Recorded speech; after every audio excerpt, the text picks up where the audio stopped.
as well. So today it's 22nd. And we will start with ribosomes. Ribosomes are also known as protein factories of a cell. Protein factories. That means all the different types of proteins, whether they are for the intracellular activities or the intercellular activities, as well as structural, functional, globular proteins, all the different types of proteins, they are being made by the ribosomes, and because of that only they are known as the protein factories of a cell. Is my voice clearly audible to all of you? Yes, ma'am. Yes, ma'am. Okay. Yes, ma'am. So who first discovered ribosome? So ribosome was discovered by a very known scientist known as Palade. Palade ने discover किया था इनको year 1953 में. 1953 में first time उन्होंने observe किया था ribosomes को in animal cells. So it was clearly mentioned in our NCERT also कि actually बहुत सारे books में आपको मिलेंगे कि पहले हमने plant cells में देखा था, प्लांट सेल्स में ब्राउन ने देखा था और उसके बाद पैलेट ने एनिमल सेल्स में ऑब्जर्व किया था. But we will go for that is written in our NCERT. और एनसीईआरटी में उन्होंने ब्राउन के बारे में कुछ नहीं बोला है, उन्होंने जॉर्ज पैलेट के बारे में बोला है इन द ईयर 1953. ठीक है. So discovered by George Palade in 1950. Ma'am, the board is not clear. Board is not clear? It's Ma'am, clear, it's ma'am. Clear, ma'am. Clear, ma'am. Yes, ma'am. Sir, Clear, clear. ma'am. Ma'am, clear. Maybe बच्चा some issue network का issue हो सकता है आपके side, मेरे side, but दूसरे बच्चे कह रहे हैं कि दिख रहा है clearly. So have some patience. हो maybe अभी देखो, अभी दिख रहा है क्या? ताकि मैंने बहुत बड़ा बड़ा लिखा है. You can easily observe. Yes, ma'am. Yes, ma'am. Okay. Now, the number of ribosomes varies from cell to cell in organisms. For example, if I give an example of a prokaryotes, तो prokaryotes में simplest example हम bacteria लेते हैं. तो अगर मैं bacteria की भी बात करूँ ना, तो in a bacteria एक single cell में, for example, in a single cell of E. coli, the number of ribosomes varies from 20,000 to 30,000. तो सोचो इसकी वेरिएशन कितनी है. एक सिंगल सेल इकोलाई जो कि एक बैक्टीरिया है, एस्चेरिचिया कोलाई, उसके एक सिंगल सेल में, that is a prokaryotic, the number of ribosomes varies from 20,000 to 30,000. और जब भी हम यूकैरियोट्स की बात करते हैं तो यूकैरियोट्स में तो it ranges from 10 to the power 4 to 10 to the power 5. मतलब बहुत लार्ज अमाउंट में ये राइबोसोम्स जो होते हैं वो सेल के अंदर प्रेजेंट होते हैं, because all the different type of activities, all the physiological and the cellular activities that a cell has to perform, हर चीज के लिए उसको राइबोसोम्स पे डिपेंड होना ही है. प्रोटीन्स बनाने, डिफरेंट एंजाइम्स है, हार्मोन्स है, पिगमेंट्स है, एवरीथिंग. सो ये जो राइबोसोम्स के नंबर है हमारे सेल में वो ट्रिमेंडसली बहुत ज्यादा होते हैं as compare to the other cell, and they appear as a granular structure. Granular से ग्रेन्स के जैसा दिखता है हमें. It appears as a granular structure inside a cell. Granular structure के जैसा वो हमें ऑब्जर्व कर हम देखते हैं उसको. So what is this ribosomes made up of? किस चीज से बनता है? तो ribosome is made up of ribonucleic protein. I will explain what is that. Ribonucleic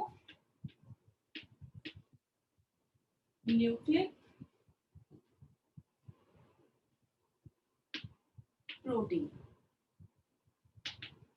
Ribonucleic protein, that means it's composed of ribosomal RNA, rRNA plus proteins.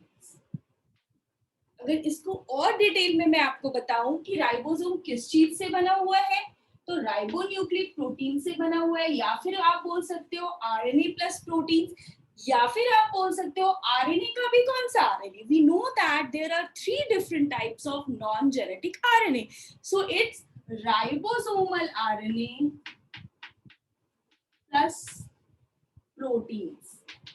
And we know that this ribosomes, they are granular structure which is made up of ribonucleoprotein, is present in a cell and it's not membrane bound. This is the only cell organelle which is non-membrane bound and is found both in prokaryotes and eukaryotes. ये आपने पहले भी पढ़ा है. Is it so? Do you all remember? Yes, ma'am. Are present both in prokaryotes and eukaryotes. Yes, and they are made up of ribosomal RNA and proteins, and they are granular structure made up of a number of ribonucleoproteins. ठीक है. Now, made up of की बात तो हो गई कि किस चीज से बना हुआ है हमारा RNA. But the other thing is occurrence, जो अभी मैंने आपको बताया कि ये किसी भी सेल में बहुत ज्यादा नंबर में होते हैं as compare to the other cell organelles. For example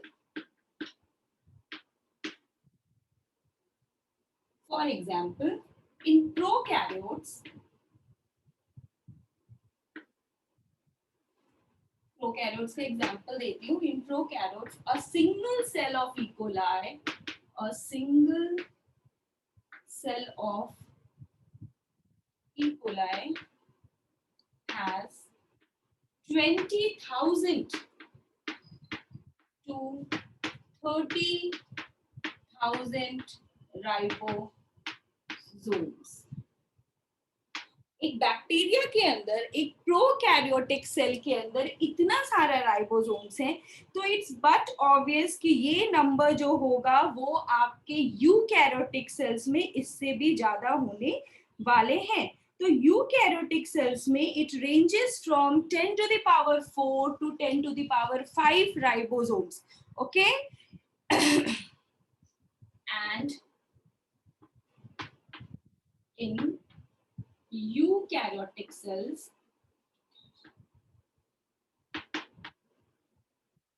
it ranges from 10 to the power 4 to 10 to the power 5. ठीक है. So this is your ribosomes. Ribosomes हमने पढ़ा कि वो एक प्रोटीन फैक्ट्री है. जॉर्ज पैलेट ने इसको डिस्कवर किया था.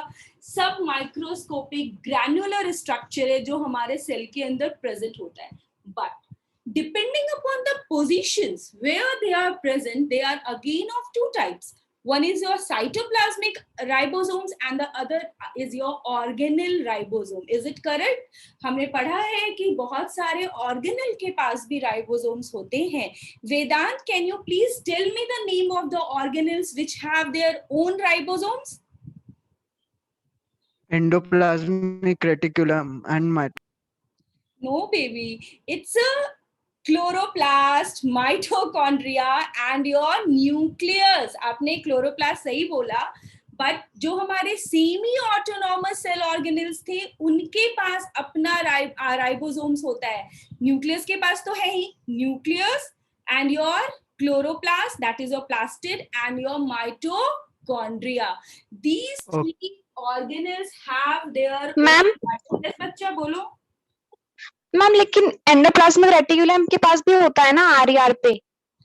वो कैसा हो जाएगा बच्चा? वो साइटोप्लाज्मिक राइबोसोम्स पे आ जाएगा. साइटोप्लाज्म में जो हमारे ईआर प्रेजेंट है उसके सरफेस पे राइबोसोम्स प्रेजेंट होता है. तो साइटोप्लाज्म में हमारा फ्री राइबोसोम्स भी होता है या फिर attached on to the surface of nuclear membrane and endoplasmic reticulum. Clear Vedant? Vedant भी सही था अपनी जगह पर, बट हम ऑर्गेनेल में इंट्रोड्यूस नहीं करते, हम उसको साइटोप्लाज्मिक राइबोसोम में कंसिडर करते हैं. Getting my point? अभी किसी ने पूछा, अभी किसी ने बोला, उसको समझ में आया? या मामा गॉट. यस मैम, प्राप्ति मैंने पूछा. Yes Prapti. So actually we divided into two types, cytoplasm. Yes Muktit. Ma'am, I wanted to ask, does chloroplast only have the ribosomes of its own, or the complete plastid class has its own ribosomes? Complete plastids. Okay, you can write plastid. plastid, mitochondria and nucleus. Okay, so we will proceed further. मैं इसको रब करती हूँ and then we will go ahead. Just a minute. So we are talking about the different types of ribosomes. So depending upon the position where they are present, there are two types of ribosomes: cytoplasmic ribosomes and your organelle ribosomes. Types of ribosomes. So two types. One is your cytoplasmic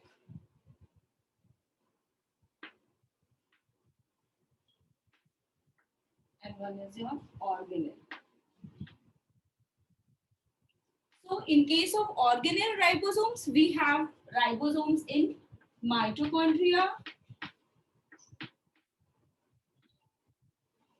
plastids,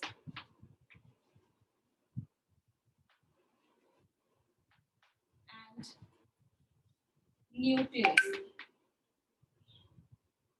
But when we will talk about the cytoplasmic ribosomes, then we will talk about the ribosomes that are freely present in the cytoplasm, freely present as granules, in cytoplasm,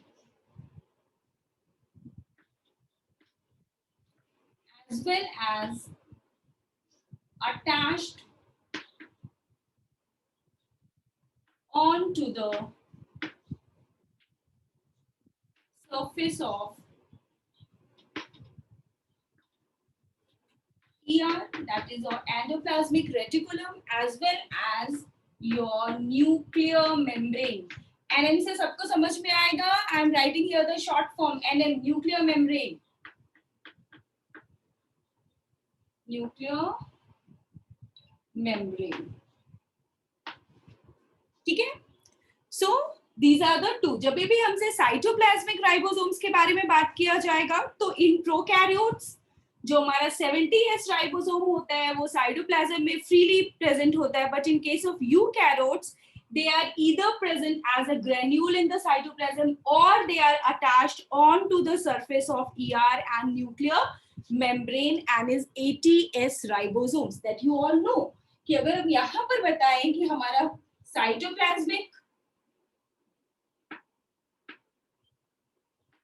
prokaryotic ribosome कौन सा होगा? Then it's your 70S. But if I will talk about the eukaryotic, then in the 80S. So as we know that in prokaryotes, all the double membrane bound cell organelles are absent. So the cytoplasmic ribosomes is only present in the cytoplasm. They are not attached on the ER and NM in case of prokaryotes. But in case of eukaryotes, cytoplasm में freely present भी हो सकता है और ER और nuclear membrane के surface पे भी हो सकता है. So this is your cytoplasmic ribosome. What about the organelle ribosomes? We have learned that few organelles. तो organelle ribosome किधर होगा? Only in Bhagyashree, prokaryotes or eukaryotes? Organelle ribosomes, where they are being Eukaryotes. Eukaryotes. Yes, Eukaryotes. absolutely correct. Achha. Organelle ribosomes are only found in your eukaryotes. And is of कैसा होगा? 70S या 80S? 70S. हमने पढ़ा था कि mitochondria के पास, plastid के पास जो राइबोसोम है, that is your 70S ribosomes. ठीक है? नाउ ये जो S है, what is this S? 70S and 80S, ये हमने पहले एक बार डिस्कस किया था. This S is a unit which is known as Sydberg unit, and yes, this is a Sydberg unit, and basically your ribosome is consist of two subunits. One is the smaller subunit and the other one is the larger subunit. ये दो subunit होते हैं जो separated present होते हैं cell के अंदर, and whenever the concentration of the magnesium ion is sufficient, they come and lie attached to each other. जो हमारा लार्जर सब यूनिट होता है, जो हमारा लार्जर सब यूनिट होता है नीचे, दिस वन इज लार्जर सब यूनिट होता है, it has a groove. Groove मतलब डार्क एंड डेप्थ जैसा स्ट्रक्चर, मतलब अगर कोई चीज है और वहां पर ऐसे हमने कट कर दिया और एक ग्रूव बना दिया ताकि उसके अंदर हम कुछ फिट कर सके, तो जस्ट लाइक दैट एक ग्रूव होता है जहां हम फिट हो जाते हैं. तो जो लार्जर सब यूनिट है उसके पास ग्रूव होता है जहां पर स्मॉलर सब यूनिट आके अटैच होता है, and then they form the functional ribosomes. When the two subunits are aparted, they are not functional. ये भी एक point है जो you should remember. When the two subunits are separated, they are not functional. In order to be functional, the two subunit has to come and attach to each other. Let me see, प्राप्ति ने कुछ लिखा है chat में. Ma'am, nucleus also have 70S ribosomes. Nucleus में जो हमारा ribosomes होते हैं, if we are talking about the eukaryotic ribosomes, तो यूकैरियोटिक राइबोसोम्स में न्यूक्लियस में राइबोसोम होगा, ठीक है, नॉट इन प्रोकैरियोट्स. तो तुम लोग सोच के बताओ कि 70S होना चाहिए या 80S होना चाहिए. Who will tell? Who will tell? Ma'am may I tell? 80S होना चाहिए. 80, Ma'am, I think it should be 80S. 80S होना चाहिए. यस, न्यूक्लियस में आपका 80S होगा और माइटोकॉन्ड्रिया और क्लोरोप्लास्ट दैट इज प्लास्टिड में 70S राइबोसोम्स प्रेजेंट होंगे. ओके, नाउ तो मैंने अभी बताया कि ये 80S और 70S बन के रिलीज नहीं होते, तो here lie a question mark. अभी रिकॉर्डिंग में सुन के ये मत समझ लेना कि मैम ने ऐसा बोला था. ये पार्ट्स में बनते हैं. ये जो तुम्हारा 50S 30S और 80 का 60S 40S, इसका भी सेवरल डिवीजन है जो अभी आज हम पढ़ेंगे, क्योंकि आपने पढ़ा है they are made up of ribosomal RNA and proteins. तो ये प्रोटीन्स और तो सही है, बट राइबोसोमल आरएनए भी डिफरेंट फ्रेगमेंट्स में और ब्रेक डाउन होते हैं. 5S राइबोसोम, 16S राइबोसोम्स, मतलब राइबोसोमल आरएनए 23S. तो इसके और फर्दर डिवीजन है और ये इस फ्रेगमेंट्स में होते हैं और तब वो ज्वाइन होते हैं. तो इट्स लाइक कि फ्रेगमेंट्स होते हैं, फ्रेगमेंट्स में प्रेजेंट होते हैं, यूनिट सब यूनिट्स में प्रेजेंट होते हैं, और वो जब सब यूनिट्स अटैच होते हैं तब वो फंक्शनल राइबोसोम बनता है. Okay, I will come to that point again in this class only. Just give me some minutes, few minutes, क्योंकि अभी मैं वो चीज लाऊंगी तो आपको समझ में नहीं आएगा. पहले जो चीजें हैं वो मैं बता दूंगी तो इजिली कैरी कर सकते हो कि यस मैम ने ऐसा बताया. तो हम बात कर रहे हैं कि हमारा जो राइबोसोम होता है वो दो डिफरेंट सब यूनिट्स में होता है, एक छोटा होता है और एक बड़ा होता है. बड़े वाले सब यूनिट के ऊपर छोटा वाला आके ऐसे अटैच होता है, और जब ये अटैच होता है तो इनके अटैचमेंट के लिए सेल का जो मैग्नीशियम आयन का कॉन्सेंट्रेशन है वो इम्पोर्टेंट होता है. If the concentration of magnesium ion is 0.001 molar, अगर इतना मोलर होता है, in that condition only the two subunits join together and become functional. ठीक है, एक ये point है, I will write. Another point is that if the concentration is low, अगर concentration इससे लो होता है तो ये डिसोसिएटेड फॉर्म में रहते हैं, ये सब यूनिट ज्वाइन नहीं होता है. ज्वाइन नहीं होता है तो हमारा राइबोसोम फंक्शनल नहीं होता है. Again here comes a point कि यस मैम, फंक्शनल और नॉन फंक्शनल तो हमें समझ में आ गया कि वो अटैच हुआ है या नहीं अटैच हुआ है, बट इसके अलावा और क्या चीजें होती हैं जो हमें यहाँ पर डिटरमाइन करना है. Yes, sometimes if the concentration of the magnesium ion increase by 10 times, 10 times increase हो जा रहा है, हमें ज्वाइन करने के लिए कितना चाहिए, 0.001 मोलर, इतना मोलर है, बट अगर इसका 10 टाइम्स हमारा मैग्नीशियम आयन का कॉन्सेंट्रेशन इंक्रीज हो जाता है सेल में, then the ribosomes they form dimer, dimer बनाते हैं. तो यहाँ पर फिर एक चीज और है जो आपको रिमेंबर करना है कि 70S है तो 70-70 140 होना चाहिए, 80S है तो 80S 160 होना चाहिए, बट ऐसा नहीं होता है. 70S जब डाइमर बनाता है तो वो होता है 100S, 80s जब डाइमर बनाता है तो वो होता है 120s, and the formation of this dimer depends upon the concentration of magnesium ion in a cell, and that you all know कि मैंने आपको पहले भी बताया है, it's not the sum, it's the size and the density that determines. तो ऐसा नहीं है कि 70 और 70 140 होना चाहिए। जब हमने उसके वेरियस फ्रेगमेंट्स को एनालाइज किया, वेरियस फ्रेगमेंट्स को देखा, उसके साइज को डिटरमाइन किया, फिर जो हमारा डाइमर का को हमने एक नंबर प्रोवाइड किया, that is your dimer of 70s is 100s and dimer of 80s is 120s. I will write it down, just wait for a minute. So this, ये तो हमारे राइबोसोम्स हो गया। हमने ऑर्गेनेल्स के बारे में बात की, हमने माइटोकॉन्ड्रिया और प्लास्टिड्स के बारे में हमेशा बात किया है। This I will come, okay, यहाँ मैं आऊंगी इसलिए मैं इसको रब नहीं कर रही हूँ। So this is your notes. So which ion is responsible for the for the joining of the two subunits of ribosomes? So it's the magnesium ion. It's the magnesium ions which play important role in joining of the two subunits, larger and the smaller subunits. If this is my smaller subunit and this is my larger subunit, then these two subunits, जो larger वाला part है, उसके surface पे आके तुम्हारा small वाला ऐसे attach हो जाएगा.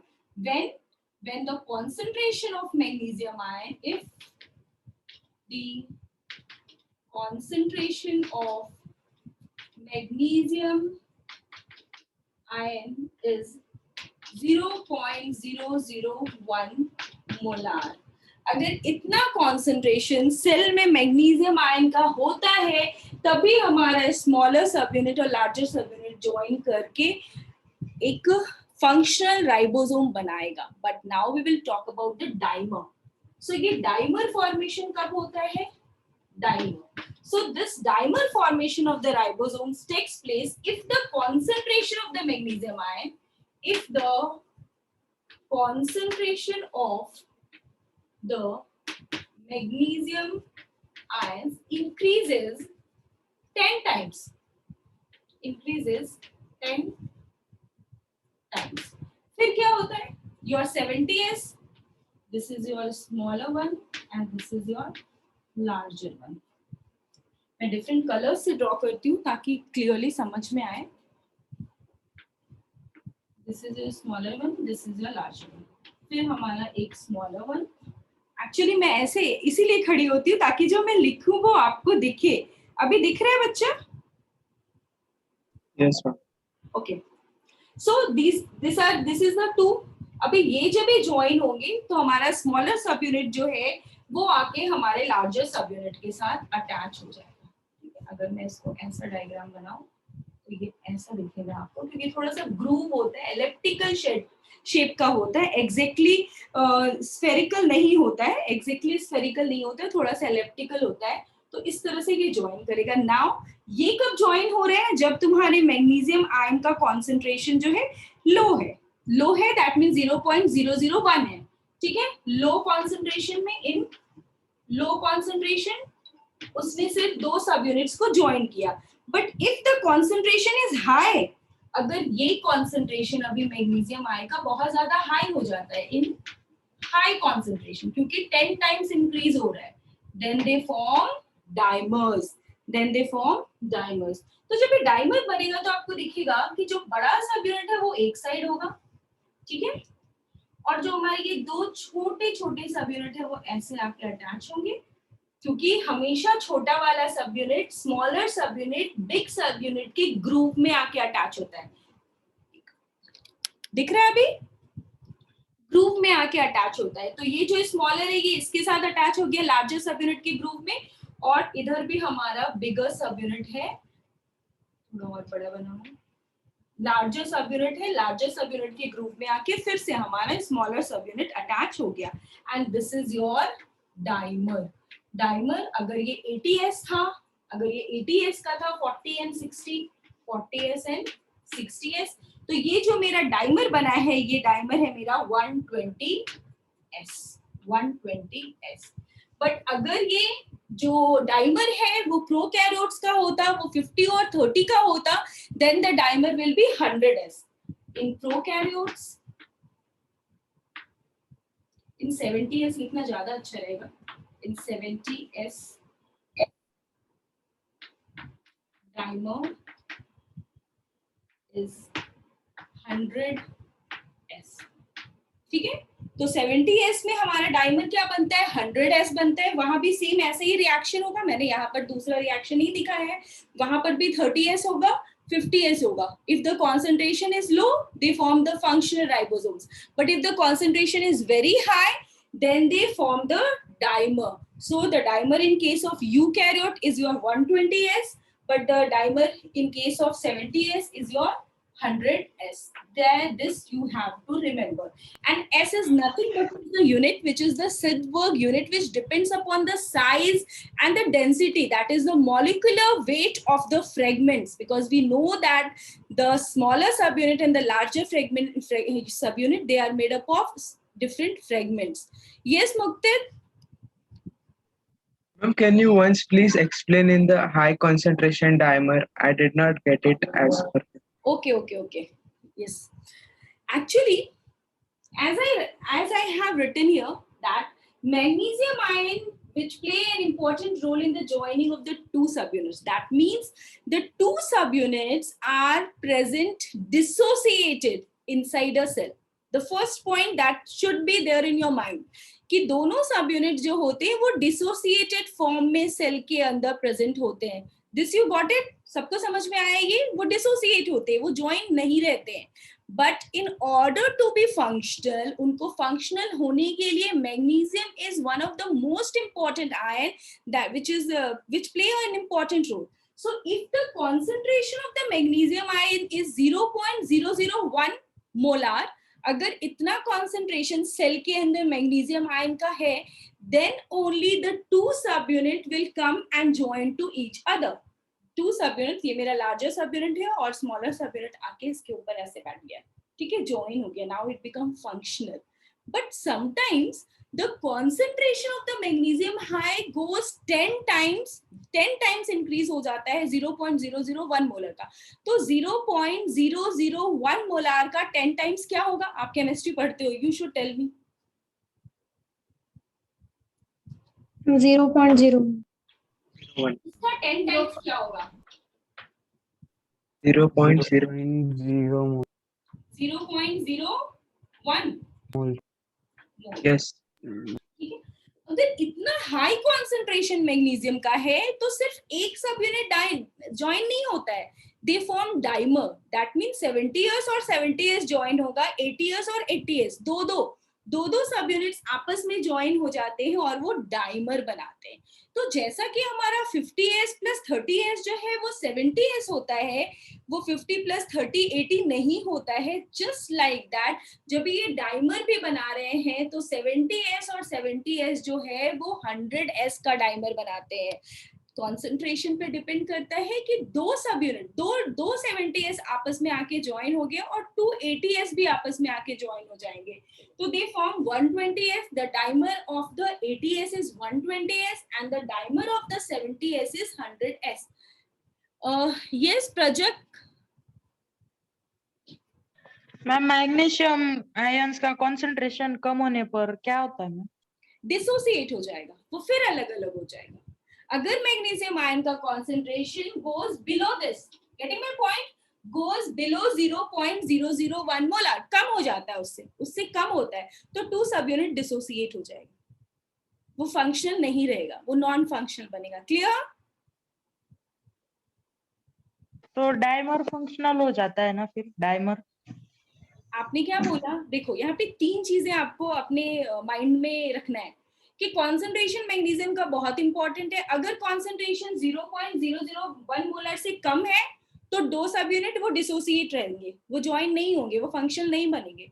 बट अगर कॉन्सेंट्रेशन 0.001 मोलार है तो सब 2 सब यूनिट ज्वाइन होके फंक्शनल बन जाता है और प्रोटीन का सिंथेसिस करता है। बट अगर मैग्नीशियम आयन का कॉन्सेंट्रेशन 0.01 मोलार हो जाता है, that means 10 times of the that is required for the association of the two subunits, तब ये डाइमर बनाता है। ठीक है, yes Prajakta, Yes, ma'am. got it? आगे? Yes, ma'am. I got it. Okay ma'am, वो 2 ब्लॉक हो गया, नहीं समझ रहा। ओके बच्चा मुक्तिद, ध्यान से देखो ये डायग्राम। Yes, ma'am. यहाँ पे ये ऑरेंज कलर से बनाया है, दिस इज योर स्मॉल सब unit and this is your larger सब यूनिट। ठीक है, ये बड़ा डी के जैसा दिख रहा है। नाउ ये स्मॉलर सब unit will come and attach on the groove of the larger सब यूनिट, लार्जर सब यूनिट के ग्रूव में आके अटैच हो रहा है। तो ये तुम्हारा मोनोमर है, दिस इज योर 40s और 60s क्या बनाया है, ये फंक्शनल 80s बनाया है। Is it clear? Yes, ma'am. Yes. Now when they form dimer, तो वहां पर 2 स्मॉल सब यूनिट भी होगा और 2 लार्ज सब यूनिट भी होगा। Yes or not? हाँ मैम, ये नहीं समझा इधर। तो ये मेरा लार्जर सब यूनिट है, लार्जर सब यूनिट के ग्रुप में आके हमारा एक स्मॉलर सब यूनिट लग गया। ठीक है, फिर एक और लार्जर सब यूनिट है, उसके साथ एक और लार्जर सब यूनिट, स्मॉलर सब यूनिट लग गया। 2 + 2 4, तो ये 2 था, अभी ये डाइमर बना रहा है तो ये 4 होगा। 2 स्मॉलर सब यूनिट्स एंड 2 लार्जर सब units. Yes, ma'am, got it. ये वही है, तो ये डाइमर है। It consist of the 2 smaller सब units, smaller subunits, and these two are the larger subunits, larger subunit. So here it is clear to all of you that the concentration of the magnesium ion will determine whether it will dissociate, whether they are present in the dissociated condition, or whether they are present in the monomer condition, or whether they are present in a dimer condition. Show me the thumbs up if you all got it. सबको ये चीज समझ में आई कि dissociated form, monomer form और dimer form, ये तीनों हमारे मैग्नीशियम आयन के कॉन्सेंट्रेशन पे डिपेंड करता है in a cell. Yes Rajshree, you want to ask something बच्चा? वेदांत ने बोला ओके, समझ में आ गया। सुहानी ने बोला, अभी भी बहुत सारे बच्चों ने, श्वेता ने बोला ओके, गार्गी ने बोला ठीक है, अभी सबको समझ में आ रहा है। बहुत सारे हैं, कौन इतनी मेहनत करे अभी जाके थम्स अप दिखाए। ठीक है, actually this is the problem. ये जो ऑनलाइन क्लासेस हो रहे हैं ना, इसमें ये बच्चे अभी धीरे धीरे जो बहुत एक्टिव होते हैं वो भी इन सिस्टम में थोड़ा सा धीरे धीरे डाउन होते चले जाते हैं, थोड़े से आलसी हो जाते हैं कि अगर किसी ने क्वेश्चन पूछा भी तो चलो चैट बॉक्स में लिख देते, भी कौन खुद को अनम्यूट करे और बोले। बट प्लीज हमें अभी इसी सिस्टम के साथ पढ़ना है, तो वेदर जब ये इंटरेक्टिव होता है तभी हमें भी पता चलता है कि किधर प्रॉब्लम आ रही है, क्या समझ में आया और क्या समझ में नहीं आया। So please be interactive also in the class, interact करना बहुत जरूरी है। Okay, so this is your 70s और 80s के बारे में हमने मोनोमर और डाइमर के बारे में पढ़ लिया। अब इसके बाद ये चीज तो मैं अभी इधर रहने दूंगी। इसके बाद मैंने आपको बताया था कॉम्पोजिशन ऑफ राइबोसोम। 70s और 80s के कॉम्पोजिशन में भी बहुत ज्यादा डिफरेंस है। Chemical composition of ribosome, I will rub it and then we will start. Now, as I told you that we will discuss about the chemical composition of ribosomes. So the chemical composition, you all know कि ribosomal RNA और protein से तो बना ही हुआ है, but उसमें भी क्या डिफरेंट है हमारे 70s और 80s में। तो 70s में जो राइबोसोमल आरएनए का परसेंटेज होता है वो ज्यादा होता है और प्रोटीन का परसेंटेज कम होता है। बट जब भी ये चीज हम देखेंगे 80s राइबोसोम्स में, तो वहां तुम देखोगे कि प्रोटीन का कॉन्सेंट्रेशन ज्यादा होता है, परसेंटेज ज्यादा होता है, sorry not concentration, it's the percentage, and ribosomal RNA का परसेंटेज जो होता है वो लो होता है। I will write and then I will explain chemical composition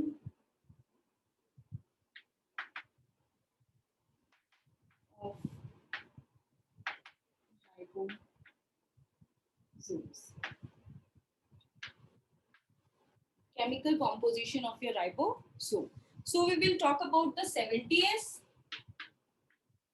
and we will talk about the 80S. ठीक है, दोनों में क्या डिफरेंसेस है? तो सबसे पहला डिफरेंस तो यही है कि वो दोनों ही राइबोसोमल आरएनए एंड प्रोटीन से बने हुए, but percentage is different. In case of 70S, ribosomal RNA का परसेंटेज जो होता है that lies between 60 to 65%, 60 to 65%, and proteins, इसका जो रिमेनिंग पार्ट है वो तुम्हारा प्रोटीन हो गया, that is your 35 to 40%, 35 to 40%. The reverse is in case of 80S. 80S में हमारे राइबोसोमल आरएनए का परसेंटेज कम होगा और प्रोटीन का परसेंटेज ज्यादा होगा. तो 80S में राइबोसोमल आरएनए का परसेंटेज जो होता है रेंजेस बिटवीन 40 to 44 या 45, बहुत सारे बुक में लिखा रहता है, तो इसके लिए कंफ्यूज मत होना. It's better to write 45. ठीक है, राइबोसोमल आरएनए 42, 45 एंड प्रोटीन्स. हमारी बुकलेट में ही एक्चुअली ना 44 लिखा हुआ है, अगर किसी ने ध्यान से अपना बुकलेट देखा हो. तो अगर मैं यहाँ पे 44 लिखूंगी तो मैं नीचे 50, एक मिनट, अगर मैं इधर 44 लिखती हूँ 45 की जगह, तो तुम 45 याद करो. 1% से इतना कोई ज्यादा चेंज नहीं होता और बुक्स में वेरिएबल लिखी रहती है. तो प्रोटीन्स के लिए 56 to 60% हो जाएगा. प्रोटीन्स के लिए 56 to 60%. तो you can easily right here 40 to 45 और यहाँ पर 55 to 60. मैंने ये इसलिए लिखा है ताकि जब भी आप अपना बुकलेट देखो तो कंफ्यूज नहीं हो.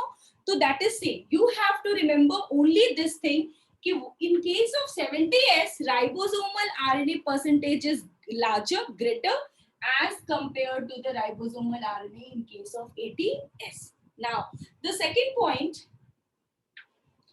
हमारा 70S है, जैसा कि हमने पढ़ा है कि हमारा जो स्मॉलर सब यूनिट है वो 30S होता है और जो हमारा लार्जर सब यूनिट है वो 50S होता है. अभी ये 30S सब यूनिट में भी डिवीजन है. मैंने अभी आपको बताया था 30S में भी अलग राइबोसोम्स होंगे और प्रोटीन्स होगा.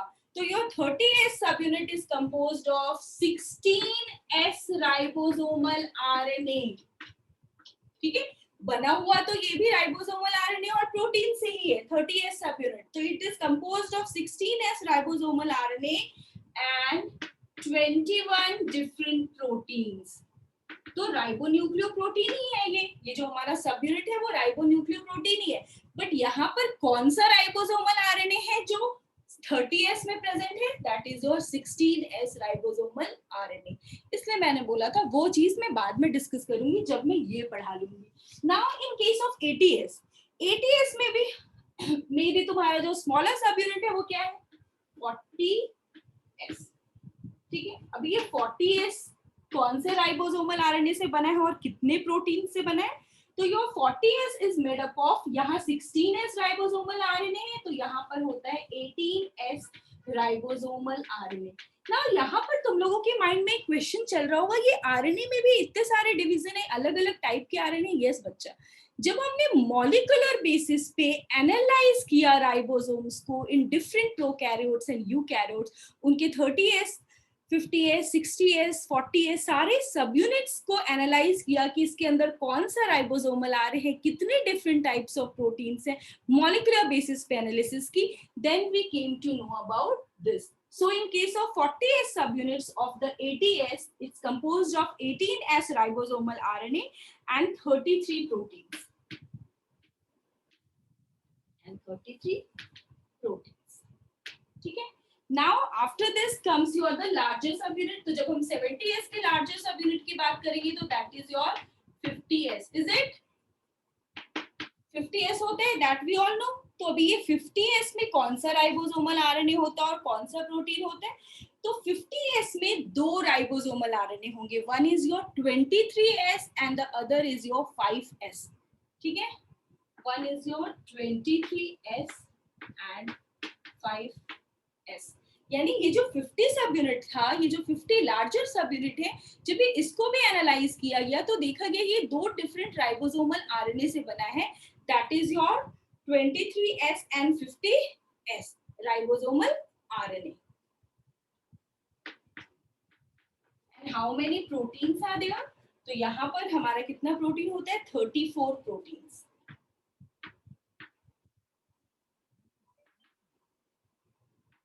ठीक है, 34 प्रोटीन्स आते हैं. Now we will come to the 80S का लार्जर सब unit, that is your 60S. ठीक है, अब ये 60S कितने राइबोसोमल आरएनए से बना और कितने प्रोटीन से बना है?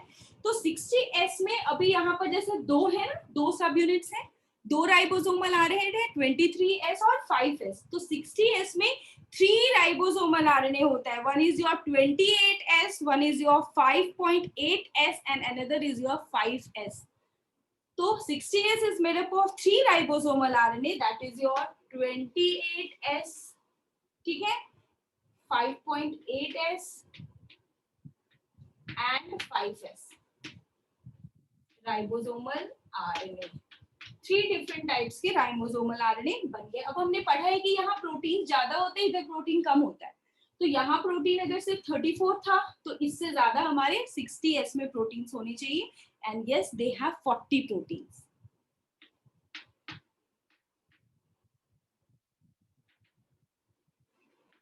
They have 40 proteins.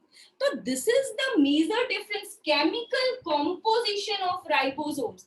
So यहाँ माइंड में बहुत सारे क्वेश्चंस आ रहे होंगे कि ये डिफरेंट टाइप्स क्या है. तो बच्चा ये मॉलिक्यूलर एनालिसिस है. जब भी हमने डिफरेंट स्मॉलर सब यूनिट्स एंड लार्जर सब यूनिट को भी अपार्ट करके स्टडी की कि इसके अंदर कौन सा राइबोसोमल आरएनए और कितने डिफरेंट प्रोटीन्स प्रेजेंट है, then we came to get this data कि राइबो 70S के राइबोसोमल आरएनए में राइबोसोमल आरएनए का परसेंटेज ज्यादा होता है और प्रोटीन का परसेंटेज कम होता है. बट 80S में राइबोसोमल आरएनए का परसेंटेज जो है वो कम है और प्रोटीन का परसेंटेज ज्यादा होता है. फिर हमने दोनों के स्मॉलर सब यूनिट को देखा. तो 30S में 16S राइबोसोमल आरएनए है, बट 40S जो 80S का पार्ट है उसके पास 18S राइबोसोमल आरएनए है. आपसे एमसीक्यू में क्वेश्चन ऐसे पूछा जाता है, which has larger number of proteins, या फिर विच हैज जैसे कि 60S of 80S has how many different types of RNS. ठीक है, तो they have 3 different types of ribosomal RNA, that is your 28S, 5.8S and 5S ribosomal RNA. So this is basically the chemical composition of your ribosomes. Ma'am इतना याद कैसे रहेगा? Yes प्राप्ति. बच्चा एक बार में नहीं याद रहेगा, डेफिनेटली नहीं रहेगा. ठीक है, अभी पहली चीज क्या आपको याद रखनी है? आपको पहला चीज ये याद रखना है कि दोनों में प्रोटीन्स किस में ज्यादा और राइबोसोमल आरएनए किस में ज्यादा है. इट्स बट ऑब्वियस कि आप ये भूल जाओगे कि मैम 30S में 16S राइबोसोमल आरएनए था और 40S जो था हमारा वहां पर 18S राइबोसोमल आरएनए था. इससे इतना ये क्वेश्चन नहीं पूछा जाएगा कभी भी कि कितने प्रोटीन्स हैं, 30S में कितने प्रोटीन है या फिर 40S में कितने प्रोटीन्स है. डेफिनेटली नहीं आएगा. हाँ, क्वेश्चन क्या आ सकता है, राइबोसोमल आरएनए का परसेंटेज किस में ज्यादा होता है या फिर प्रोटीन का परसेंटेज किस में ज्यादा हो सकता है. जैसे मैंने अभी ये पूछा कि हमारा 60S सब यूनिट जो है वो कितने राइबोसोमल आरएनए से बना हुआ है, 1, 2 या 3. तो you should remember it's made up of 3. Is it प्राप्ति? इतना तो अभी याद रहेगा. Yes, धीरे जब हम प्रैक्टिस करेंगे तो आपको इसका नंबर भी याद हो जाएगा. 16S, 18S. Here that is 23S, you can see, and 5S, and here 28S, 5.8S and 5S. याद हो जाएगा. अभी नहीं, ये 2 साल में हम इतनी बार पढ़ने वाले हैं, इतने पेपर्स करने वाले हैं कि हमें सब याद हो जाएगा. ओके, क्योंकि यू ऑल नो कि बायोलॉजी में अगर 60% हम समझने की चीजें हैं तो 40% yes you have to memorize the thing. तो मेमोरी पावर अच्छी होनी चाहिए, थोड़ा सा बीच बीच में चीजें पढ़ते रहनी चाहिए, छोड़नी नहीं चाहिए, तो इजीली हो जाएगी. Okay, now we will move ahead. These ribosomes can be of a single unit हो सकता है, एक स्मॉलर और एक लार्जर, मोनोमर फॉर्म में भी हो सकता है, but sometimes they came and lie a large number of ma'am, how do these 23s and 5s join? These are small fragments. जैसा कि हमारा 30s और 50s ज्वाइन कर रहा है ना, तो उसके अंदर और भी चीजें, तो अगर मैं आपको डायग्राम दिखाऊं कि एग्जैक्टली हमारा 30s और 50s कैसा दिखता है, या फिर 40s 60s कैसा दिखता है, तो उसके ग्रूव्स एंड रिजेस होते हैं, उसमें 3 ग्रूव्स और रिजेस होता है. I will show you the diagram. तो ये अटैचमेंट होती है, वहां से ही ये अटैच करता है. अभी अगर मैं दूसरी चीज तुम्हें बताऊं, एक अच्छा क्वेश्चन है शायद का, कि राइबोसोम्स के सरफेस पे 4 डिफरेंट अटैचमेंट पॉइंट भी होता है. किस पॉइंट पे हमारा ट्रांसफर आरएनए कैरी करके लाएगा अमाइनो एसिड्स, वो अटैच करेगा. कहाँ हमारा मैसेंजर आरएनए अटैच होगा, कहाँ से हमारा प्रोटीन सिंथेसाइज होके एग्जिट होगा. तो there are 4 different reasons for the attachment of the various things. तो ये देखने में इतना सिंपल लग रहा है, ये सुनने में इतना सिंपल लग रहा है कि ये ग्रैनुलर स्ट्रक्चर है. जब भी हमने फर्स्ट डे पढ़ा था राइबोसोम, तभी हमने क्या सोचा था, अच्छा ग्रैनुलर स्ट्रक्चर है, 2 सब यूनिट से बना हुआ होता है, बात उधर ही खत्म. बट आज जब आपने ये चीज देखा, केमिकल कॉम्पोजिशन, तो आपके माइंड में अरे ये तो कॉम्प्लिकेटेड है, इज इट सो, आ रहा है माइंड में ये. उस दिन तो ये लगा था बहुत सिंपल स्ट्रक्चर है, बट आज जब ये देखा तो देखा कि ये कॉम्प्लिकेटेड है. तो जैसे जैसे चीजें और आगे बढ़ेगी, हम पढ़ेंगे जेनेटिक्स में कि कैसे हमारा पॉलीपेप्टाइड चेन बनता है, वो वहां से एग्जिट होता है, ईआर में एंटर करता है, वेरियस थिंग्स. तो हम धीरे धीरे ये भी पढ़ेंगे कि ये स्ट्रक्चर आज भी जो हमें इतना सिंपल दिख रहा है, ये इतना सिंपल नहीं है. राइबोसोम्स के सरफेस पे डिफरेंट चीजों को अटैच करने के लिए, मैसेंजर आरएनए को अटैच करने के लिए, ट्रांसफर आरएनए को अटैच करने के लिए एग्जिट होने के लिए, पॉलीपेप्टाइड जो नया बना है वो एग्जिट वहां से कैसा होगा, हर चीज के लिए एक स्पेसिफिक पॉइंट, एक स्पेसिफिक प्लेस है. Okay, yes ma'am, which cell organelle will synthesize ribosomes? Ribosome क्या है? राइबोसोम एक सेल ऑर्गेनेल ही है ना? Yes, ma'am. So like we saw that lysosome is made by ER and Golgi bodies together. So is there some other organelle which will help in making of ribosome? Actually ribosomes जो cytoplasm में present है, free ribosomes हैं, वो भी protein synthesise करते हैं for intracellular. Cell के अंदर अगर जरूरत है, या सेल के अंदर किसी भी सेल ऑर्गेनेल को जरूरत है, तो वो दे देते हैं. But those which are attached on the surface of the ER के सरफेस पे जो राइबोसोम्स अटैच्ड हैं, वो जो प्रोटीन्स बनाते हैं, they are basically for the transportation, because from there they have to enter the Golgi bodies for their modification. Am I right or wrong? जो भी राइबोसोम ईआर के सरफेस पे बन रहा है, वहां पे मैंने डायग्राम में दिखाया था कि वो ईआर के सिस्टर्नी में एंटर करता है, सरफेस से बाहर निकलता है, फिर ट्रांसपोर्ट व्हीकल बनाता है, और वो ट्रांसपोर्ट व्हीकल जो है उस प्रोटीन को कैरी करके cis face of the Golgi body में एंटर करता है. एम आई राइट और wrong Gayatri? Yes, ma'am. It's right. हाँ, तो ये डिफरेंट चीजें हैं. जो भी फ्रीली प्रेजेंट है वो स्ट्रक्चरल और फंक्शनल प्रोटीन्स बना रहे हैं, जो भी सेल को जरूरत है, इंटरसेलुलर नीड के लिए चाहिए, सेल के ऑर्गेनेल को चाहिए. बट अगर ट्रांसपोर्टेशन करना है, सेल के बाहर भी ट्रांसपोर्टेशन करना है, या फिर सेल के अंदर भी किसी डिफरेंट ऑर्गेनल्स को भी चाहिए ट्रांसपोर्टेशन करना है, तो वो हमारा ईआर के सरफेस पे जो प्रेजेंट है राइबोसोम, वो करता है. Let me see another question. It's of Muktid. Ma'am पीछे मान ये आपने पढ़ाया था, तब लिखा था 70s 50s and 30s, small and big. Ma'am lower class में पढ़ा था ribosomes are formed by nucleolus. Yes बच्चा, वहां पर भी बहुत सही पढ़ा था. Actually all the things are related. मैं अभी उस पर आई नहीं हूँ. जो ये राइबोसोमल आरएनए होता है ना, ribosomal RNA are synthesized in the nucleolus. ये राइबोसोमल आरएनए और प्रोटीन से हमारा राइबोसोम तो बना हुआ है, बट ये राइबोसोमल आरएनए कहाँ बनता है? तो ये राइबोसोमल आरएनए न्यूक्लियोलस में बनता है. Is it clear now Muktid? Yes बच्चा, Muktid are you there? Yes, ma'am. Clear. Yes. So this Yes, ma'am. I'm there. RNA, where they are formed? So ribosomal RNA are formed in nucleolus. अभी शायद तुम्हारे question का answer भी clear हो गया होगा, I think Gayatri, कि Yes, ma'am. राइबोसोमल आरएनए किधर बन रहा है, न्यूक्लियोलस में बन रहा है, and different proteins are present in the cytoplasm. है हमारे पास वो सारे प्रोटीन्स और राइबोसोमल आरएनए एसोसिएट होके जो है राइबोसोम प्रोटीन्स जो है वो एसोसिएट। अब ये क्वेश्चन भी आ सकता है, राइबोसोम ही तो प्रोटीन बनाता है, फिर ये प्रोटीन आया कहाँ से? एक सेल के Ma'am, from अंदर pre बहुत राइबोसोम। सारे राइबोसोम्स हैं, न्यूमरस। एक सिंगल सेल के इकोलाई के पास 20,000 to 30,000 राइबोसोम्स हैं। तो ये कंटिन्यू प्रोसेस है बच्चा, ये बनते रहता है, डिसोसिएट होते रहता है, फिर एसोसिएट होता है, फंक्शनल करता है। तो बेसिकली राइबोसोम्स एक ऐसा सेल ऑर्गेनेल है जो सिर्फ राइबोन्यूक्लिक प्रोटीन से बना हुआ है। यहाँ पर कोई भी सेल ऑर्गेनेल नहीं होता है, ये ग्रैन्युलर स्ट्रक्चर है। तो it's basically form by the ribosomal RNA and the various proteins. Okay, Yes, ma'am. Ma'am, is there is no like center like Golgi bodies are there. They will take everything from ER and enzymes and make lysosomes. So there is nothing like that which will make the ribosome.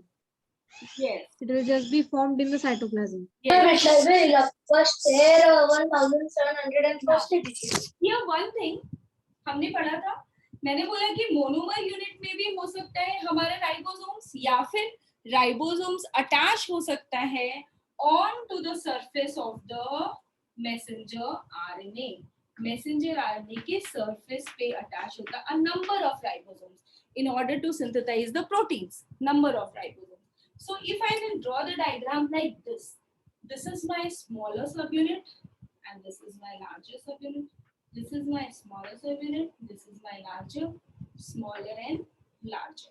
So these ribosomes, they came and attached onto the surface of the messenger RNA. Messenger RNA के surface पे आके attach हो गया। अब इसका काम क्या है? प्रोटीन सिंथेसिस करना। तो the first thing that comes to your mind, how they come and attach. तो बेसिकली यहाँ पर एक क्या है? ब्रिज है, अ टनल। यहाँ कह सकते हो कि एक टनल जैसा स्ट्रक्चर होता है। A tunnel occurs between the two subunit for the passage of messenger RNA. ये messenger RNA पास कर रहा है क्योंकि यहाँ पर एक टनल होता है। दोनों बहुत गहराई से अटैच नहीं होती, एक छोटा सा टनल होता है, एक छोटे से लाइन के जैसा स्पेस होता है जहां से हमारा मैसेंजर आरएनए ज्वाइन करता है। नाउ ये दोनों अटैच हो गए, नाउ दे बिकेम फंक्शनल। अभी डिसोसिएटेड नहीं है, एसोसिएटेड है। दैट मींस कि मैग्नीशियम आयन का कॉन्सेंट्रेशन इनके एसोसिएशन के लिए हेल्पफुल था। Then the newly synthesized polypeptide, जो भी न्यूली सिंथेसाइज्ड प्रोटीन होगा उसको यहाँ से बाहर निकलना है। तो जो लार्जर सब यूनिट है उसमें भी ऐसा एक ग्रूव जैसा स्ट्रक्चर होता है, एक पैसेज होता है जहां से न्यूली सिंथेसाइज्ड पॉलीपेप्टाइड और द न्यूली सिंथेसाइज्ड प्रोटीन्स जो है वो एग्जिट करेगा। इस राइबोसोम से वो एग्जिट करेगा, फिर वो साइटोप्लाज्म में प्रेजेंट है। डिफरेंट सेल्स को अगर सेल के अंदर अगर किसी भी पार्ट को जरूरत है इन प्रोटीन्स की स्ट्रक्चरल बनाने के लिए, फंक्शनल प्रोटीन या एंजाइम्स चाहिए तो वो उसका हेल्प करता है। तो बेसिकली यहाँ पर एक टनल होता है। Tunnel is for the attachment of the messenger RNA. Okay, और लार्जर सब यूनिट के पास ग्रूव होता है, क्यों? For pushing the newly synthesized polypeptide. अब लग रहा है कि बहुत कॉम्प्लिकेटेड स्ट्रक्चर है जो अभी हमें बहुत सिंपल लगा था। अभी हम जैसे जैसे पढ़ते जाएंगे और डिफरेंट लेक्चर्स में और डिफरेंट क्लासेस में जब भी हम प्रोटीन सिंथेसिस पढ़ेंगे स्पेसिफिकली कि किस तरह से हमारा जो सिस्टम है, हमारा सेल जो है वो प्रोटीन सिंथेसाइज करता है, तब आपको और भी डिटेल स्टडी दिखेगी। ठीक है, सो बेसिकली ये जो ग्रूव है ये क्यों है? It's for pushing the group और किधर प्रेजेंट है ये group? In the larger subunit. Group in larger subunit to push the newly synthesized polypeptide. जो हमारे नए प्रोटीन पॉलीपेप्टाइड बने हैं उनको इस ग्रुप से वो बाहर रिलीज करता है। क्लियर? ओके, ठीक है। मैं अभी आपको एक डायग्राम दिखाऊंगी। Please repeat the statement. Yes. Actually, the attachment of these two smaller and the larger subunit is for two functions. अगर बहुत सारे राइबोसोम्स अटैच्ड होते हैं तो हमने क्या पढ़ा था? इट्स नोन एज पॉलीराइबोसोम्स और polysome. Do you all remember that? Yes, ma'am. Yes. So for the attachment, how this messenger RNA कैसे ऐसे जाके बिना लाइन के कहीं पे भी घुस सकते हैं, हमें निकाल दिया जाएगा ना. You have to follow the pattern. तो for the attachment of this messenger RNA, ये कैसे इन दोनों सब यूनिट के बीच में जाके अटैच होगा? तो they have a tunnel. एक टनल होता है स्मॉलर सब यूनिट और लार्जर सब यूनिट के बीच में, जहां से हमारा मैसेंजर आरएनए पास करता है, और इसी मैसेंजर आरएनए के सरफेस पे लार्जर सब यूनिट और द स्मॉलर सब यूनिट अटैच होते हैं. नाउ अगर अटैचमेंट हो गया, ये फंक्शनल राइबोसोम बन गया, फिर राइबोसोम क्या करेगा? प्रोटीन फैक्ट्री है तो प्रोटीन सिंथेसाइज करेगा. वो प्रोटीन क्या हो सकते हैं? It may be a polypeptide chain. छोटा पॉलीपेप्टाइड चेन हो सकता है, बड़ा पॉलीपेप्टाइड चेन होता है. तो अब इस पॉलीपेप्टाइड चेन को, इस प्रोटीन को इस राइबोसोम से बाहर भी जाना है, तो उसके लिए हमारा जो लार्जर सब यूनिट होता है उसके पास ग्रूव होता है, एक रास्ता होता है, एक पैसेज होता है, जिसकी वजह से ये लार्जर सब यूनिट जो है वो पुश करता है to the newly synthesized polypeptide. Groove in larger subunit of ribosome to push the newly synthesized polypeptide so that they can be released into the cytoplasm. अभी मैंने बताया कि राइबोसोम के पास 4 डिफरेंट साइट्स होते हैं for the specific attachment. Exit site भी होता है, मैसेंजर आरएनए अटैचमेंट साइट भी होता है, अमाइनो एसिड अटैचमेंट साइट भी होता है, ribosome transfer RNA attachment site भी होता है. तो बहुत कॉम्प्लिकेटेड स्ट्रक्चर है. ये कॉम्प्लिकेटेड स्ट्रक्चर जब भी हम प्रोटीन सिंथेसिस पढ़ेंगे वहां मैं पढ़ाऊंगी कि अमाइनो एसिड को अटैच करने का कौन सा साइट होता है, ट्रांसफर आरएनए को अटैच करने का कौन सा साइट होता है, और ये एग्जिट तो यहाँ पर भी मैंने दिखाया है कि ये जो स्मॉलर सब यूनिट है वहां से हमारा एग्जिट साइट है. 80 अब हम आएंगे जहां मैंने क्वेश्चन मार्क दिया था. Do you all remember? Organelle ribosome. Yes. और न्यूक्लियस की बात करनी है. बच्चों ने पूछा था कि न्यूक्लियस जो है वो 80s है या 70s है. Now I will come to that point. I'll come to that point that 80s ribosomes are synthesized inside the nucleolus. क्योंकि राइबोसोमल आरएनए वहीं बन रहा है, तो न्यूक्लियोलस में ही बन रहा है वो, वहीं पर वो प्रोटीन के साथ अटैच्ड होगा, बट वो वहां फंक्शनल नहीं होता है. फंक्शनल कहाँ होता है? जब वो साइटोप्लाज्म में रिलीज हो जाता है, देन दे बिकम फंक्शनल. ठीक है. 80s ribosomes are synthesized inside the nucleolus. Proteins come from cytoplasm. ठीक है. 80s ribosomes do not become functional inside the nucleolus. They became functional in the cytoplasm after being associated with the proteins. Getting my point? Ribosomal RNA जो है वो तो हमारे nucleolus में बन गया. ठीक है. That is the part of the nucleus. But जो हमारा functional 80s बनेगा, न्यूक्लियस फंक्शनल 80s राइबोसोम्स जो बनेगा, जो कि यूकैरियोटिक का स्पेसिफिक राइबोसोम होता है, वो तभी फंक्शनल होगा जब वो प्रोटीन्स के साथ अटैच होता है. बट प्रोटीन्स के साथ किधर अटैच होता है? साइटोप्लाज्म में. ठीक है. तो यू कैन राइट कि 80. यस, किसी का कोई क्वेश्चन है? Just a minute. Ma'am, is 30s and 50s small and big subunits which form 80s? Yes बच्चा. नहीं, 30s and 50s they are small and big subunit which form 70s, and 40s and 60s they are the smaller and the larger subunit that form 80s. Wait, अगर अभी इसमें confusion है तो I will write it. Your 30s plus 50s ये smaller और larger सब unit है जो ज्वाइन करके बनाता है योर 70s. ठीक है. And the other one is your 40 and 60. Your 40s is smaller, we are talking about eukaryotes, plus 60s which is the larger, they unite to form 80s. Clear now? Yes, ma'am. किसी को कुछ पूछ कि 70 70s जो है 70s ribosomes जो है वो कहाँ बनेगा मैम? क्योंकि प्रोकैरियोट्स के पास तो न्यूक्लियस ही नहीं होता है, इज इट? तो वो साइटोप्लाज्म में ही बनेगा। क्लियर?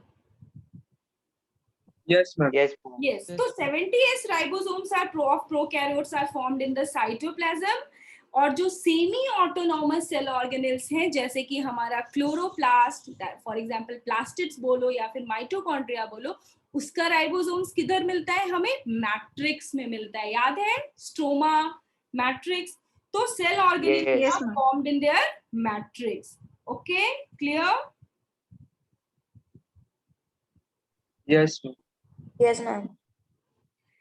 और 80S जो कि हमारे यूकैरियोटिक का होता है, वहां पर हमारा राइबोसोमल आरएनए जो है वो तो सिंथेसाइज्ड हो जा रहा है, वो सिंथेसाइज्ड हो रहा है हमारे न्यूक्लियोलस में, बट 80S राइबोसोम भी फंक्शनल बनता है after coming to the cytoplasm and not in the nucleus. Nucleus में फंक्शनल नहीं होता है। ठीक है? Okay, anyone wants to ask something? Ma'am, please share the pic of board. Okay, definitely I will share. Anyone? और कुछ बच्चे हैं वो क्लास मिस करते हैं, और क्लास मिस करने के बाद क्या होता है एक्चुअली कि पीछे की चीजें क्लियर नहीं होती, क्योंकि अभी भी आपने देखा होगा ऐसी बहुत सारी चीजें जो हमने पहले पढ़ी है और उसको फिर आज हमने थोड़ा कॉम्प्लिकेट किया। आगे ये कॉम्प्लिकेशंस कम नहीं होने वाली हैं, ये कॉम्प्लिकेशन और बढ़ेगी। तो जब हमें इतनी चीजें समझ में आएगी तभी हम आगे के कॉम्प्लिकेशन को इजीली पढ़ सकते हैं। मैंने फर्स्ट डे क्यों नहीं बता दिया कि ये भी डिवीजन होता है? क्योंकि पहले तो आपको ये समझना पड़ेगा कि दो सब यूनिट से बना हुआ है, वो सब यूनिट कैसे होते हैं, वो सब यूनिट कैसे एक दूसरे से ज्वाइन करते हैं। फर्स्ट डे अगर मैं इतने सारे मॉलिक्यूलर बेसिस पे उनका डिफरेंशिएशन, जैसे टेस्ट में भी क्वेश्चंस ऐसे आए जो ठीक है 60% क्वेश्चन आप हर बच्चा कर सकता था, बट हाँ धीरे धीरे लेवल इंक्रीज होगा। We will prepare you all to be कि आप अच्छे से परफॉर्म करो, क्योंकि फर्स्ट डे अगर बहुत ज्यादा टफ पेपर दे दी थी तो ऐसा होता भाई मेरे से तो हो ही नहीं रहा, मुझे तो याद ही नहीं है, मुझे तो कुछ आ ही नहीं रहा। It should not be like that.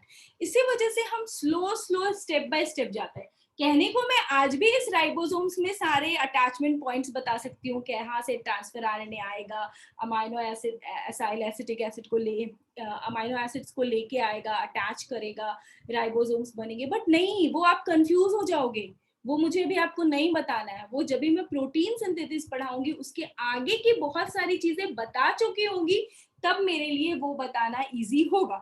जैसे आज के डेट में मैंने आपको प्रोकैरियोट यूकैरियोट बता दिया है, तो you all have a clear cut idea कि प्रोकैरियोट में क्या होता है, यूकैरियोट में क्या होता है। यस मैम, प्रोकैरियोट के पास तो न्यूक्लियोलस है ही नहीं, तो साइटोप्लाज्म में ही होना चाहिए। ये आप इजीली बता सकते हो अगर आपको नहीं पता है तो भी। तो इसीलिए हम स्टेप बाय स्टेप आगे चलते हैं और हम चीजों को देखते हैं। ठीक है? ओके, तो अगर तुम यहाँ पर देखो कि 80S राइबोसोम्स का जो ये 60S है उसके पास 28S है, 5.8S है, 5S है और 40S का 18S राइबोसोमल आरएनए। तो इतने सारे राइबोसोमल आरएनए बनने हैं, फिर उनको ज्वाइन होना है, तब जाके वो फंक्शनल बनेगा। तो बहुत सारी चीजें हैं, बहुत सारा कॉम्प्लिकेशंस है जो एक साथ काम करता है। इसीलिए मैंने बोला कि न्यूक्लियोलस में ये सारे राइबोसोमल आरएनए तो बन जाएंगे, बट ये फंक्शनल तभी होगा जब ये साइटोप्लाज्म में आएगा। और 5S राइबोसोमल आरएनए जो है वो भी सेपरेटली सिंथेसाइज्ड होता है। देखो यहाँ पे 5S भी लिखा है, ये भी सेपरेटली सिंथेसाइज्ड होगा, ये भी सेपरेटली सिंथेसाइज्ड होगा, and then they join. Okay, and your protein is also known as your ribosomes are known as the protein factory. ये different types के proteins बनाता है।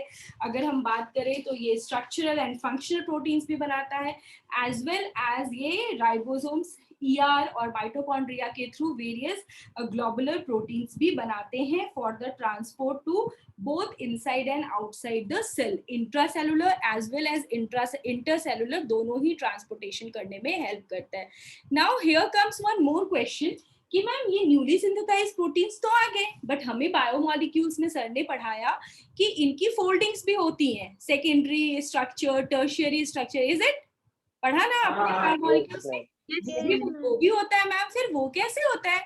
यस, ये जो न्यूली सिंथेसाइज्ड प्रोटीन्स होते हैं, इनका सेकेंडरी और टर्शियरी स्ट्रक्चर्स बनता है, फोल्डिंग और ट्रांसपोर्टेशन होता है with the guidance of another specific protein. Is your parents. Who is this? Mute yourself. These newly synthesized proteins. Balaji तू तो पोस्ट कर रही है. Who is this? Mute yourself. I don't know who is this. क्योंकि बहुत सारे बच्चे हैं तो दिखता नहीं है. सुहानी. Yes. So these newly synthesized polypeptides or the newly synthesized proteins, they are being guided for folding and transportation by another specific proteins known as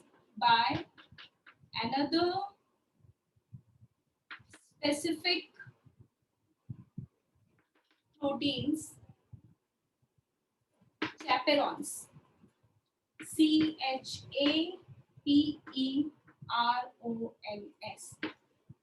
ठीक है, तो बहुत सारे प्रोटीन्स हैं जिनका अलग अलग रोल है.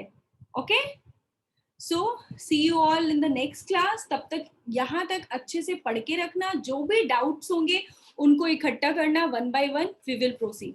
ओके, अभी हमें इसके बाद साइटोस्केलेटन पढ़ना है. Yes, for the various shapes of the cell and also for the arrangement of the centrioles, cilia, flagella, ये जो different structures बनते हैं, cell division में spindle fiber बनता है, उसके लिए बहुत सारे filament, cytoskeleton भी हमारे cells में होते हैं. वो हम पढ़ेंगे in the next class कि how they participate in the formation of the various structures.